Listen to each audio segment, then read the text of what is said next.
Tayo ngayon sa harap ng Mr. Bike dito sa Malvar, Batangas. Kakausapin natin yung kaibigan natin dito, may-ari, si Sir Rio Saludo.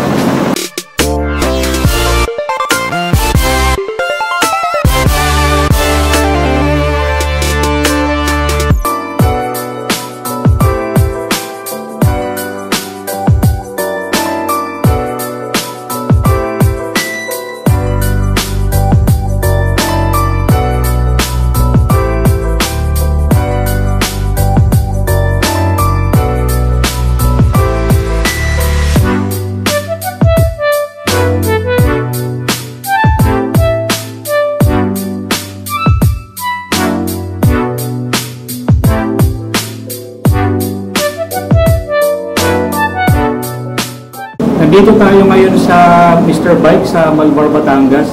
Kakausapin natin dito yung may-ari, si Sir Rio Saludo. At may mga itatanong tayo sa kanya tungkol sa paano siya napasok mag-business ng bikes. Okay, kasama ko ngayon si Sir Rio, may-ari ito ng Mr. Bike dito sa Malvar, Batangas. Tatanungin natin siya kung paano siya nagsimula. Pero bago yun, Sir Rio, ano mo naman muna, kwentuhan mo muna kami, tell us something about yourself. I'm Rio Francis Saludo, owner ng Mr. Bike. So, nag-start yung journey ko sa pag-ano ng bike shop. Siyempre, nagbabike din ako. Ganyan, umpisa sa mumurahin bike, sa mga mechanical, ganyan. And then, all the way kasi, I'm a banker kasi. Saka, bangkero, naghahanap ng maninegosyo. Yan, habang nakikipag-usap sa mga businessman, so nakakakuha ng ideas, and then maganda kasi na hobby mo to. So masaya ka sa ginagawa mo. So yung kasi para sa akin number one. Pag gusto mo yung ginagawa mo, kahit anong hirap niyan, malalampasan mo yan. Okay. So, ibig mong sabihin, nagtatrabaho ka dati sa bangko, yes, tapos, ano yun, nag-resign ka, tapos nag-full time ka na sa, sa bike business? Start lang kasi ako, nag-post ako ng ilang bikes. So, online, ganyan. And then, yun, tuloy pa rin ako sa bangko na nagtatrabaho. Tapos, yun, naisipan mo tayo ng shop, nung medyo nakikita na yung potential. So nag-umpisa lang, konti lang yung bikes. Saka lang ang accessories, ganyan, yung mga mabibilis lang nahanapin na like helmets, ganyan, ilaw, tapos build bikes. Anong taong ka nagsimula mag-open ng bike shop? Nag-open ako ng bike shop year 2015, February. So 3 years na. More than 3 years ka na, 4 years na. 4 years na, yes, next yes. year. Okay. Ano yung mga challenges mo nung nagsisimula ka pa lang sa bike business, nung baguhan ka pa lang na bike shop? Ano yung mga challenges na encounter mo? Challenges kasi, number one, siyempre konti pa lang yung kasi hindi naman ganun kalaki yung puhunan ko. Capital. Oo, tapos sa bike kasi, kailangan mo medyo malaki, pero ako nag-start talagang konti lang, and then yun, na-market natin ng medyo maganda kasi tulong din talaga ng social media.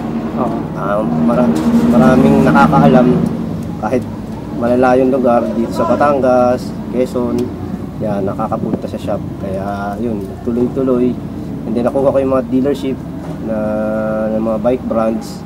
Kaya yun, right now nagsusupply din ako sa ibang shop.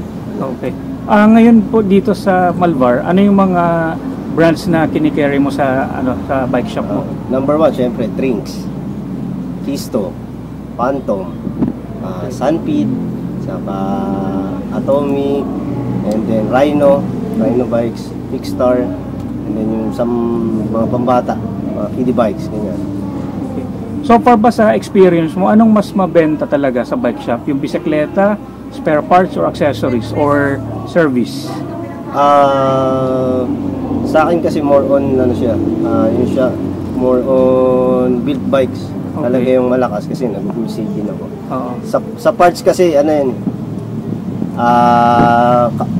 maya't maya may pumupunta kasi marami nangangailangan. Sa service kasi, marami din, kaso nga, konti lang kasi yung mekaniko ko, kaya hindi ganun ka...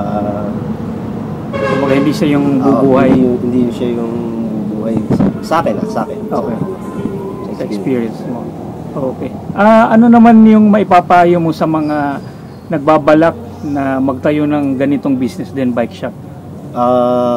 Para sa akin kasi more on pag-aralan muna kung ano yung papasukin. And then syempre kailangan gusto mo yung ginagawa mo, and then everything will follow na kasi pag gusto at alam mo yung sinasabi mong ginagawa passion mo. Dapat yes. passion mo. Passion kasi Hindi pwedeng negosyo lang. kasi pag ang inisip mo lagi negosyo, so kita lang yung gusto mo. Para sa akin hindi magandang start. Sa akin mag-start mo na passion and then knowledge.